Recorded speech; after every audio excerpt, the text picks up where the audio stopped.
Hey, I just finished a Zoom lesson. I had a really good question for a really good song, House of the Rising Sun.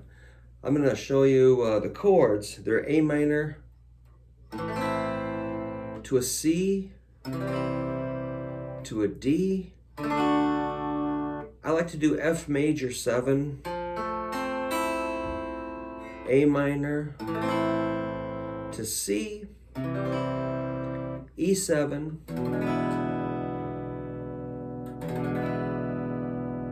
back to A minor, C, the D, F major 7, A minor, E7, A minor, maybe sometimes it turns around, C, D, F major 7, A minor, E7, A minor, E7, which is 22 measures. I think I'm right on that. So that would, if I just played it, kind of, now it's like a 12/8 time, so it's like a 1 2 3 1 2 3 1 2 3 1 2 3, 1 triplet, 2 triplet, 3 triplet, 4 triplet. So if I strummed it, it'd sound like this.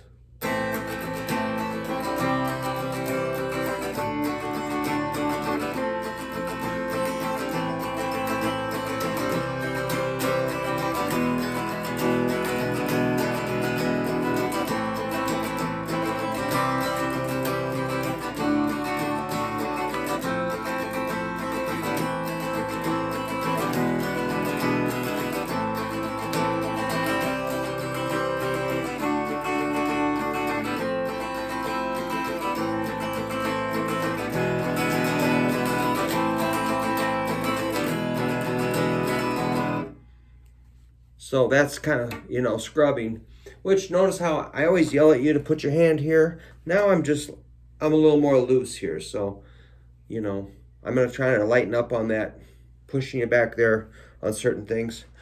I'm always modifying my technique and my teaching, but certain things are always true. So now you can also do the arpeggio where you're going to rake. This is kind of tricky to explain. You're going to pick it with the chords. You're going to hold the chords, but pick the chords, but not so much like.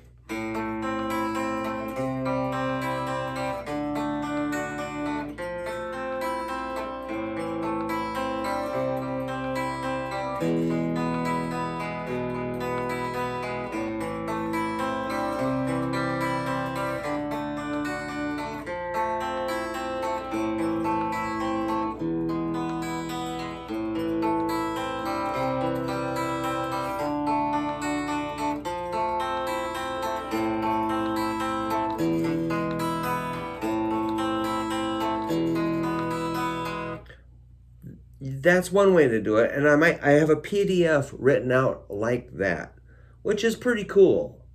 I might play it like that, but if I'm really thinking, I'm gonna do more of a.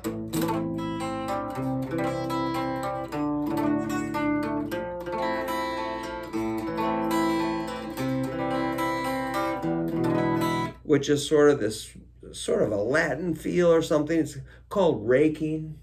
So what I am doing now, I am palm muting slightly. My hand is on the bridge, getting me that kind of sound. So if I do an A minor chord, so I go bass note, then I rake, and then I pick back 3 notes. So it's an A minor chord, picking the bass note, A, rake, and back 3 notes. It gives us kind of a 1, 2-y, and 3, 2, something like that.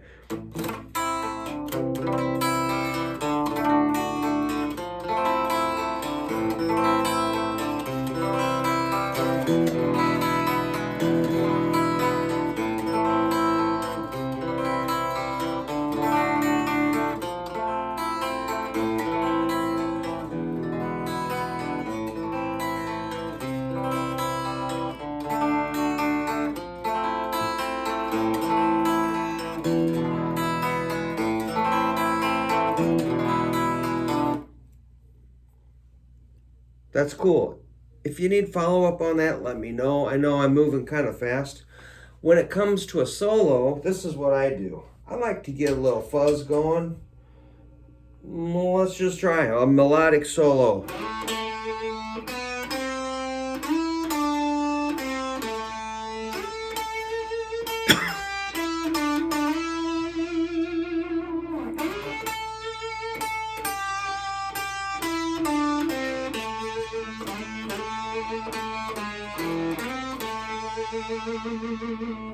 Something like that, you know. That's a double fuzz pedal I got. So I'm singing it like, there is a house in New Orleans they call the rising sun, and it's been the ruin of every poor boy, and God, I like to do this G sharp. No, oh, I'm one.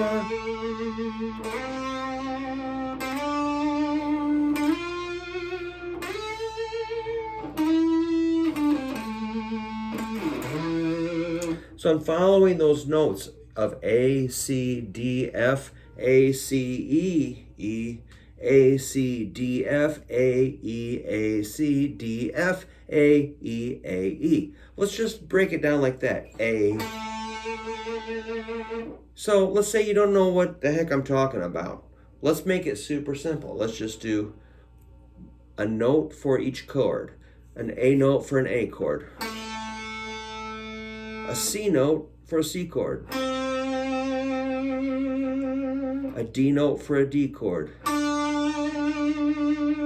An F note for an F chord. An A note for an A chord. An E note for an E chord. Another E. Back to A. To a C. To a D. To an F. Back to A. To an E. Back to A. Oops. To a C. To a D. To an F. To an A. To an E. To an A. To an E. All right. I know that's not really the coolest solo ever, but let's say you didn't even know how to play a solo and you got to that level. You're on the right. We're moving in the right direction, don't you think? So, you know, if you've been working on learning your notes, this might be a really good way for you to connect the dots between the chords, the notes, and soloing. So, like I say, I'm kind of covering a lot of material here. I can follow up on this, but just let me have a little fun. Let's say you got to that point, you could follow the chord progression by playing the notes of, a root note of each chord. Eventually, to make that cooler, you're going to put some stuff in between it. So let me see if I can improvise. I'm going to throw a little reverb and tremolo. Just reverb. So here I go. I'm going to do the same thing, but I'm going to jam out a little bit.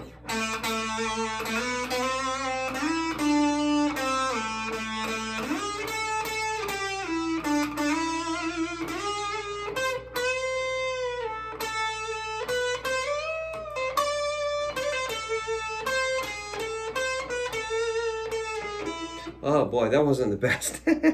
I thought I was going to do real cool there, but that kind of sucked. All right, I'm going to try it again. I'm improvising here, so.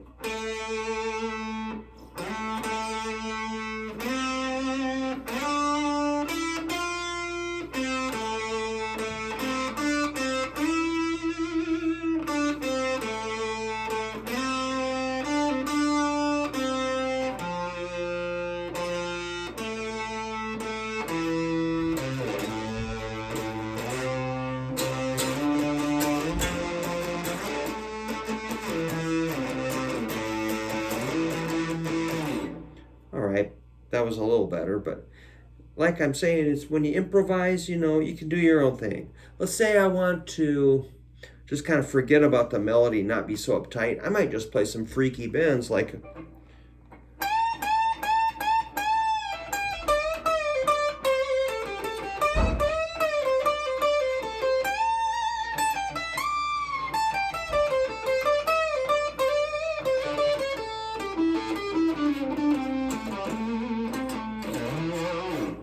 So I wasn't worrying about the chords so much on that last time. Which, usually I do.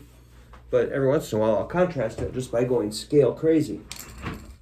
So that, wasn't the greatest solo ever. I usually control that solo, try to make it conform to the vocal melody, which is something I kind of want to talk about, is studying melodies.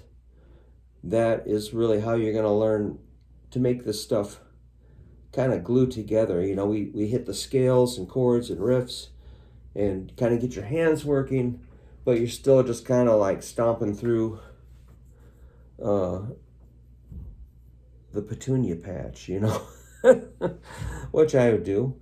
And then the melody teaches us kind of how to sharpen our pencils and get in there and make it sound like the song. So learning melody might be a big step. Hopefully if I get my second book done with a few melodies, I will try to stress that a little more in the future, melody. All right, well, I'm having a good day, and thanks a lot for subscribing and comments. I appreciate it. It's nice to hear from everybody. And of course, I really appreciate everybody that bought a book or is thinking about buying a book. That's where you'll find a lot of chords that we're going to need. One thing that's really cool in there is your circle of fifths and fourths. You'll love that. All right. Thank you. And everybody, stay safe. Good night.